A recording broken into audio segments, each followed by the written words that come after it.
Good morning, everybody. I'm Chief Pamela Ojeda with the North Las Vegas Police Department, and I'm going to brief you today on the additional information as we know it from the officer-involved shooting that occurred on Thursday, January 2nd, 2020. This is OIS number 1, fatal number 1 for 2020. Date, time, and type of call. On January 2nd, 2020, at approximately 12:34 a.m., there was a self-initiated vehicle stop at Alexander and Revere, as indicated on the map. Location of the OIS was 3655 West Craig Road, North Las Vegas, Nevada, and you can see the scene to my left. The time of the OIS, shots were fired at approximately 12:58 a.m. Involved officers was Officer Aaron Patty. He is 39 years old and has been with the North Las Vegas Police Department for 13 years. In this incident, Officer Patty was armed with a Glock 17 9mm handgun equipped with a tactical light. The investigation revealed he fired 14 rounds. Officer Philip Smith, he is 43 years old and has been with North Las Vegas Police Department for 11 years.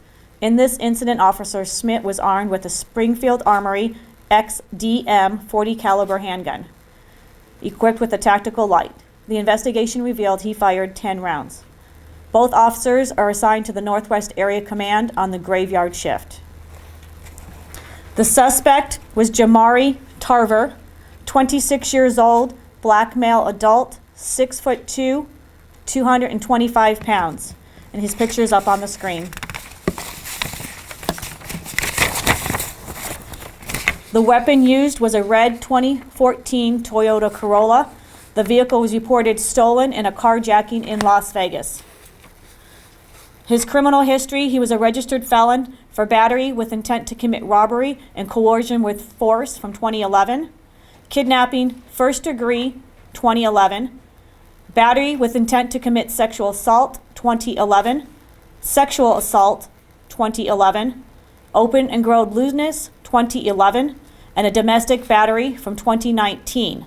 He was in prison from 2012 to 2018 on all of those charges listed from 2011.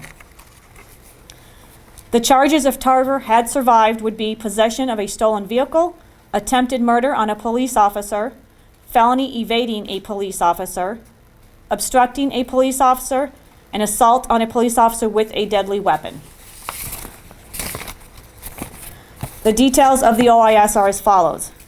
On January 2020, at approximately 12:34 a.m., a patrol officer out of the Northwest Area Command attempted to conduct a traffic stop on a red 2014 red Toyota Corolla on Alexander Road and Revere Street in North Las Vegas. The NCIC system showed it was a stolen vehicle taken from a carjacking in Las Vegas.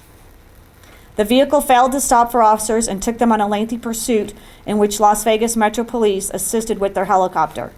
The vehicle led officers into the parking lot located at 3655 West Craig Road. The vehicle quickly stopped in the entrance, put the vehicle in reverse, and rammed a patrol vehicle before fleeing further into the parking lot. A second patrol vehicle, being driven by Officer Patty and Officer Smith as the passenger, became the lead vehicle in the pursuit. While in the parking lot, the suspect vehicle again slammed on the brakes as the patrol vehicle came to a stop behind it. As both officers exited the vehicle, they had their guns drawn. The suspect vehicle put the vehicle into reverse and accelerated toward Officer Smith. The suspect vehicle hit the front right fender along with the passenger door, causing the door to pin Officer Smith between the door frame and the door. The officers responded by firing their duty weapons, striking the suspect, which caused the vehicle to stop. The officers on scene gave multiple commands to the suspect to show his hands, but there was no movement from the vehicle. Officers pulled the suspect out of the passenger side door and started first aid and radioed for immediate medical attention. Medical arrived and pronounced the suspect deceased on scene. I will now show you the footage from the officer-involved shooting. The first video will be portions of the pursuit taken from Las Vegas Metro Police Air Unit, and the second will be the two involved officers' body-worn cameras. And Metro Air could just confirm you guys are going to pursue? 368. Unless they're asking for assistance. Metro, that's affirmative. Carjacking suspect, is that correct? In that area in case it, Ask them if they want assistance from 324 Metro. Control, the hit says simulated 413 in carjacking. Ask them if they want assistance in the... It's in Valley. He's going to be southbound Valley Drive. stop 6. We can get units to go ahead and start heading to Craig, Valley and Craig, instead of Spike Church. Spikes. 1X7. Too late for that. Okay, we're going to be continuing southbound, skip the next intersection, get Alexander going. Metro area is going to be through Craig, southbound Valley through Craig. Yeah, if we could just have units maybe set up Gowan as well as Cheyenne and just start taking intersections and get ahead of this to put down the spikes. 799, what's on North Las Vegas channel? Metro area is going to be through Alexander, southbound Valley through Alexander. On indicator. Yep. Traffic conditions are light. He's blacked out, high rate of speed. 410 units, southbound Valley, Southwell Mountain. Tell units west on Craig to just grab an intersection, set up strips. And unit that's west of Craig, if you could just grab that intersection, set up some strips. All those hits, 134, thank you. And he's going to be westbound on Craig from Simmons, westbound Craig. Copy.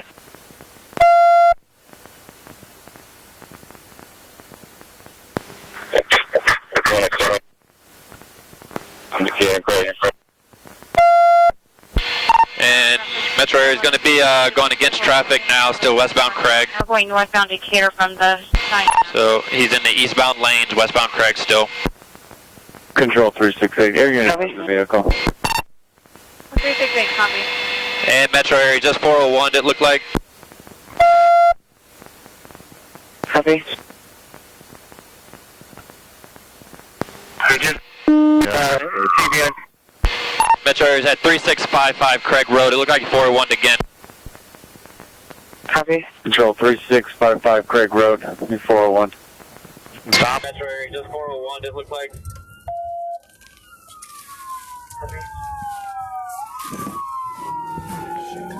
We just rammed TBN. Metro area is at 3655 Craig Road. It looked like 401 again.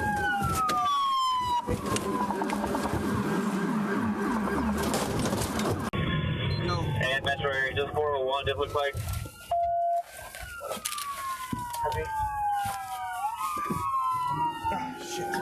We just rammed TBN. Metro area is at 3655 Craig Road. It looks like 401 again.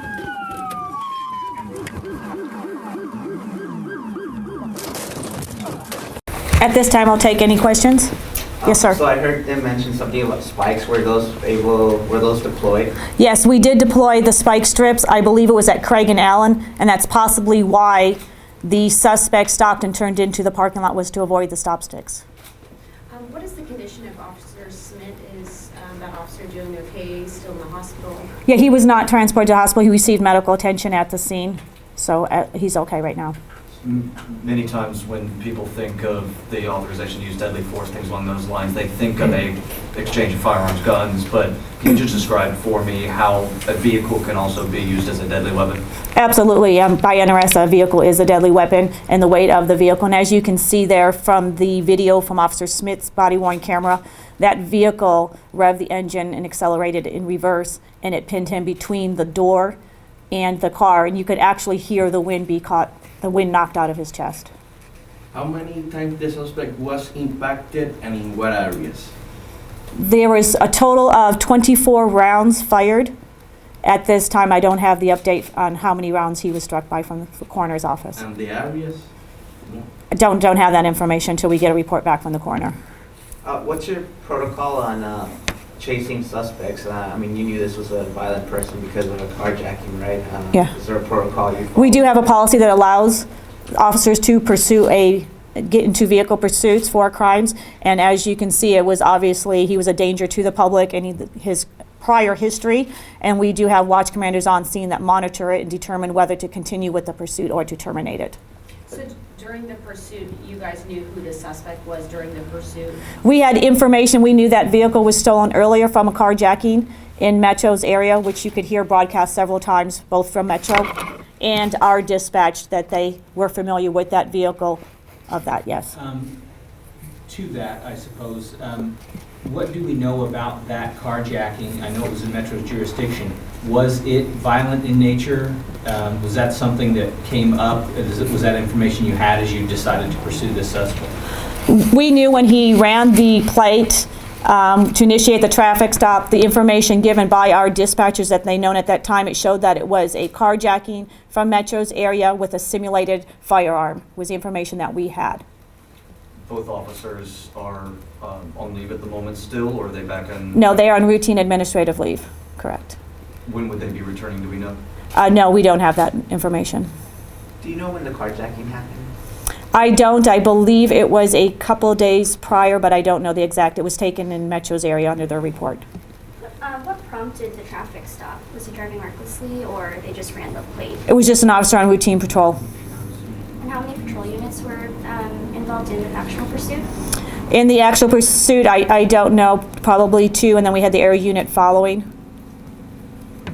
If anyone was hurt during the carjacking? I don't have that information. It wasn't our report, so. Is Metro any part of the investigation, or were they just providing the air support? They were just providing assistance to us. With 2 vehicles struck, do we know a damage estimate financially? Do we know what happened to those 2 vehicles? No, I don't. They were both sent to the garage for repairs, but as far as the extensive damage, I don't. I believe Officer Levitt will have some photographs for you at the end of this that shows some better pictures. From this point moving forward, where does the investigation continue at this point? What's the next steps that you take? Well, they have to wait till they get, I believe they've interviewed the officers. They still have to process the vehicle with the CSIs and detectives. I believe that'll be today, and then whatever witnesses and the investigation the detectives need to finish up on. Were there any individuals in the parking lot, or any witnesses or anything like that at the CVS or that? No, there was nobody out on the road, as you could see when they were doing the traffic, which is why they continued the pursuit, and there was nobody at the CVS. It was closed at that time. How vital was that air support from Metro for you guys? It's very vital because it gives us the area. I believe the car was blacked out, so it was able for the air unit to continue to follow us and give us the updates. As you could see, they were telling us which way it was going and where possibly to set up the next patrol officers and stop sticks. So they're a very valuable tool for us. And I apologize if you already answered this. Was there, outside of using the weapon as a vehicle, did he have other weapons or drugs or anything in the vehicle? That's unknown. They'll be processing the vehicle today. During any kind of chase like this, it can always be dangerous for people on the side of the street, for your officers, things along those lines. Obviously, this happened very fast when it did happen. But can you just talk a little bit about the training, the kind of thought processes that go into keeping everybody safe when you're in a crazy situation like this? Yeah, absolutely. I mean, all of our officers are trained in emergency vehicle operations in their academy and follow-up training, so they're given that training along with pursuit policies that they get and legal updates. And that's why we have the supervisor on scene and the watch commander that will follow along and listen to the radio, and that's why they give out vehicle, the speeds, the direction of travel, the lighting conditions, if there's any pedestrians or vehicles on the roadway, so they take that all into consideration to whether they're going to continue with the pursuit and if it outweighs the danger to the public and getting that person into custody. And you could see with his prior history and what he was doing, he was obviously a danger to the community. Would you mind spelling the name of the officers again? Yeah. First one was Aaron Patty, Paul Adam, Tom Yellow. The next one was Officer Philip Schmidt, and that was SCHMIDT. Will you be providing video that shows when the shots are fired, or any related body camera video? Probably not. That was about as much as we wanted to show that was for public view. Do you know approximately how many miles were traveled during the pursuit? I don't. Do you have like an estimate of how long this investigation is going to last? You know, it all varies. Officer-involved shootings, we do obviously a lot more in-depth investigation, and there's a lot of more, they haven't even processed the vehicle yet. They got a lot of more people to interview and stuff like that. So OISs are more of a lengthy investigation, especially when a death is involved. And this suspect was a North Las Vegas resident? No, he was not. Do you know where it was? I believe, did he live in Henderson? I believe the carjacking occurred in Las Vegas Metro's area, and I believe the last known address was in Henderson. Forgive my ignorance on the firearm specifications, but did they both empty their magazines? Did they fire all the shots that they had No, in there? no. Okay. Anything else? Okay, thank you. Thanks.